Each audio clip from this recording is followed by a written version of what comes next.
बारिश होती है तो पानी चूता है, जब ऊपर से भगवान बरसते हैं तो आपके आंखों से आंसू बरसते हैं। आंसू बरसते हैं कि रोते बैठते अपने बच्चों को लेके चारपाई पे बैठे रहते हैं। आवास योजना, आवास योजना के अंतर्गत गरीब महिलाओं को आवास देने का काम उत्तर प्रदेश सरकार और केंद्र की सरकार लगातार कर रही है। ऐसे में लोगों को आवास भी मिल रहे हैं, लेकिन आप देख सकते हैं इस समय मेरी मौजूदगी रायबरेली जनपद के खीरो विकासखंड के खीरो कस्बे में है। आप देख सकते हैं किस तरीके से बदहाली के आंसू बहाता ये एक मकान हमको मिला। रास्ते से गुजरते समय एक महिला है जिनका नाम मिथिलेश कुमारी अपना बता रही हैं, बहुत परेशान है, पीड़ित है, इनकी आंखों में आंसू भी झलक रहे हैं। ये विधवा है, लगभग 3 वर्ष पूर्व इनके पति खत्म हो गए हैं और इनके 2 मासूम बेटियां भी हैं। लड़के हैं कि बेटियां?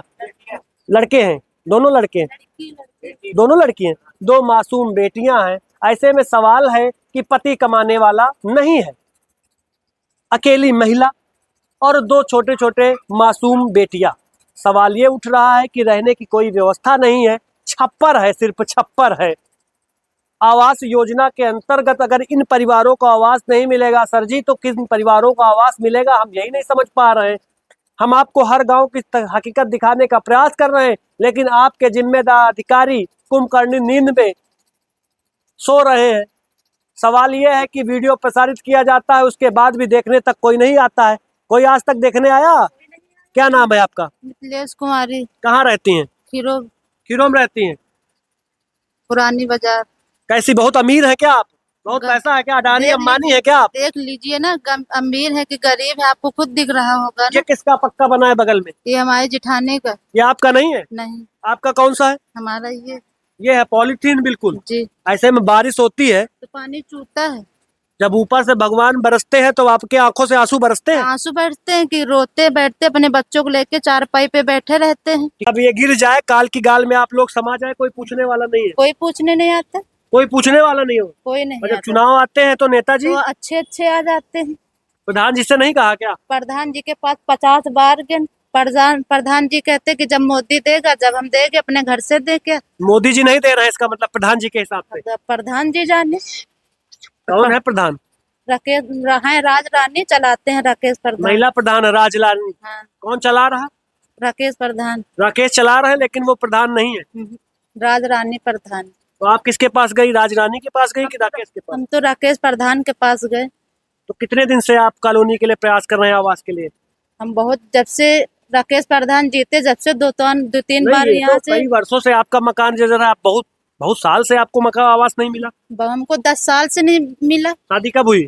2015। 2015 के बाद आवास के लिए भटकती है, लेकिन आवास नहीं मिलता। नहीं मिला। तो क्यों नहीं दे रहे हैं भाई आपको आवास? अभी पता नहीं, अभी उनको प्रधान को जानकारी करनी चाहिए। सरकार कहती है जिनका भी कच्चा मकान है, जर्जर और बदहाली में रह रहे हैं, उन सबको पक्का आवास मिलना चाहिए, क्योंकि कोई ऐसी समस्या ना हो कि जिसको कोई समस्या हो जाए और आप लोग काल की गाल में समा जाए। एक पेड़ भी है, देख सकते हैं हम किस तरह का नीम का पेड़ है, अगर यही गिर जाए तो कैसे आप लोग क्या करेंगे? ये प्रधान की जानकारी लेना चाहिए ना, कि हम प्रधान जिस खीरों से जीतते हैं, प्रधान जाके घर घर पता लगाए ना कि कौन अच्छे से रह रहा, कौन रो रहा, कौन गा रहा। तो हाल चाल लिए नहीं आवत? कभी जब से जीत गए प्रधान, आज तक रोड में घूमने तक नहीं आए हैं। जिन बड़े बड़े जो घर में मिले उनके घर जाते, गरीबन के घर आते ही नहीं।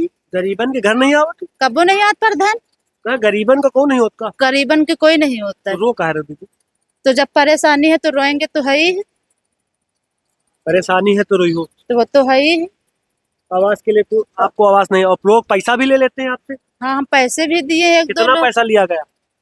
एक लोग को हमने 1500 रुपए दिए। क्या कहे थे? वो बोल रहे थे कि हम दिला देंगे तुमको, और 3 साल हो गए आज तक हमका नहीं मिला। आप सोचिए, समझिए, और ये तस्वीरें आपको हैरत में डाल देंगी। एक तो पहले से गरीब है और विधवा महिला है, और 2 मासूम बेटियां भी हैं, उसके बाद भी आवास के नाम में छलावा होता है। 1500 रुपए इनसे ठग लिए जाते। हालांकि प्रधान के लोग नहीं थे, वो दूसरे थे ना, प्रधान के लोग नहीं थे, वो प्रधान के यही खीरों के हैं, खीरो के थे। हाँ, लेकिन प्रधान के नहीं थे, वो प्रधान के नहीं, खीरो के ही लोग थे। 1500 रुपए गरीब महिला से ले लेते हैं। शर्म करिए भैया, कुछ कमा लीजिए। ऐसी गरीब महिला जो मजदूरी करके अपना जीवन यापन कर रही हैं, और ऐसे में सवाल तो यही खड़ा हो रहा है कि इनको आवास नहीं मिला। और लोग भी आते हैं बहुरूपिया बन के कि आवास दिला देंगे और 1500 रुपए लेके चले जाते हैं। अगर तस्वीर के माध्यम से वीडियो उस शख्स तक पहुंचती हो तो मैं आपसे निवेदन करूंगा, नहीं दूसरी खबर में आपका नाम भी खोल दिया जाएगा। महिला के 1500 रुपया ईमानदारी के साथ वापस कर दीजिए, वरना आपका नाम भी मेंशन किया जाएगा, क्योंकि गरीब महिला का हक नहीं मिल रहा, उसके बाद उसके 1500 रुपए भी ऐंठने का काम कर रहे हैं। तो शर्म आनी चाहिए ऐसे लोगों पर। सवाल यह है, दिखाइए एक बार तस्वीरों के माध्यम, तुम यही रहिए, आप दिखाइए किस तरीके से जरूर बदहाली के आंसू बहा रहा है ये आवास योजना पर पलीता लगा रहा है।